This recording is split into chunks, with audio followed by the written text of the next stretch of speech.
রাজশাহীতে সড়ক বিভাজক নিয়ে বিএনপি নেতার ফেস্টুন অপসারণের কারণে গোদাগাড়ী উপজেলা নির্বাহী কর্মকর্তা ও পৌরসভার প্রশাসক নির্বাহী ম্যাজিস্ট্রেট ফয়সাল আহমেদকে হুমকি দিয়েছেন কেএম জুয়েল রানা, তিনি বিএনপি নেতা, এবং তিনি বলেছেন, না হলে যেটা করা দরকার সেটাই করব, আপনাকে আপনার এগেনস্টে যেরকম স্টেপ নেওয়া দরকার সেটাই আমরা নেব। একটু আপনার কাছে জানতে চাই যে আসলে এই ধরনের ভাষা তো ক্ষমতাসীন যারা থাকেন তাদেরই ভাষা, ক্ষমতায় কারা আসলে?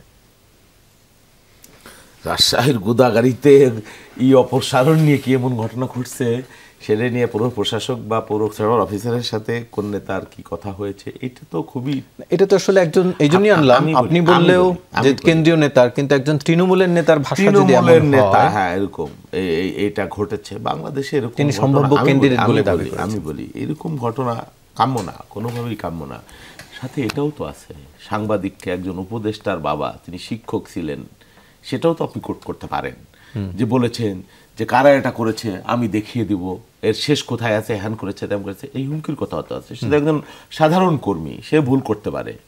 একজন উপদেষ্টার বাবা, হ্যাঁ, কোনোভাবেই এই যে যার কথা বললেন, উনিও বলেছেন উনি সম্ভাব্য ক্যান্ডিডেট সেখানকার। আরে ভাই, ক্যান্ডিডেট বাংলাদেশে এরকম 1 কোটি আছে, এই ক্যান্ডিডেট, সম্ভাব্য ক্যান্ডিডেটকে কাকে রিকগনাইজ করে, হ্যাঁ, এইটা এই ধরনের লোক ক্যান্ডিডেট হবে, এটা আমরা এক্সপেক্ট করি না। আর এই ঘটনাও এক্সপেক্ট কোনো ঘটনা, এটা বড় ঘটনা না। আপনি যেটা বললেন, এই ঘটনা বাংলাদেশে প্রতিনিয়ত ঘটছে, এটা বাংলাদেশের সমাজ বাস্তবতার অংশ।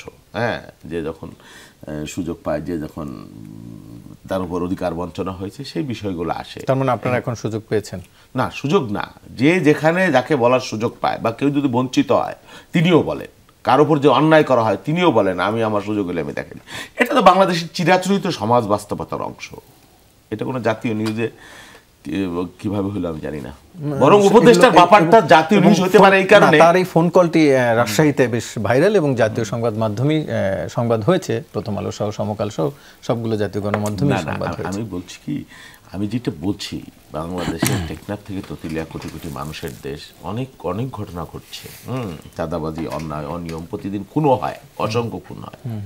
হ্যাঁ, সেগুলোও নিউজ হইতে পারে, এটাও হইতে পারে, দোষের কিছু না। আমি বলছি এটা জাতীয় নিউজ হওয়ার মতো এরকম বড় ঘটনা, পোস্টার অপসারণ হয়েছে, যিনি করেছেন তাকে বলছে আমার পোস্টার কেন অপসারণ করেছে নাকি, এই ধরনের বক্তব্য, এটা নিয়ে একটা বাতচিত হয়েছে বা ফোনে কথা হয়েছে, এটাই তো।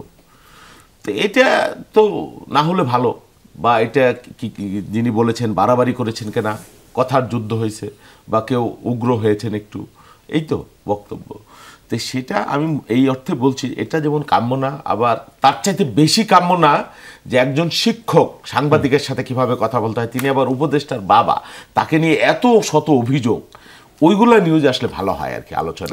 এটা চাইতে ওইটা 100 গুণ বেশি গুরুত্বপূর্ণ। সবগুলোই আমি বলছি, সবগুলোই নিউজ হয় এমন না। আমি বলছি কি, এরকম ঘটনা বাংলাদেশে প্রতিদিন হাজার লক্ষ আছে, কথার যুদ্ধ। কিন্তু সেই কথার যুদ্ধ আমার লেভেল থেকে কতটুক, আপনার লেভেল থেকে কতটুক, সরকারের অংশ যারা তাদের থেকে কতটুক, ওনার থেকে কতটুক, একজন উপদেষ্টার কতটুক, প্রধান উপদেষ্টার কতটুক, আর তার বাবার কতটুক, এই পার্থক্যটার কথা আমি বলছি, অন্য কোনো কথা না। জি, কার কার দায়িত্বশীলতা কতটুকু, এই আর কি।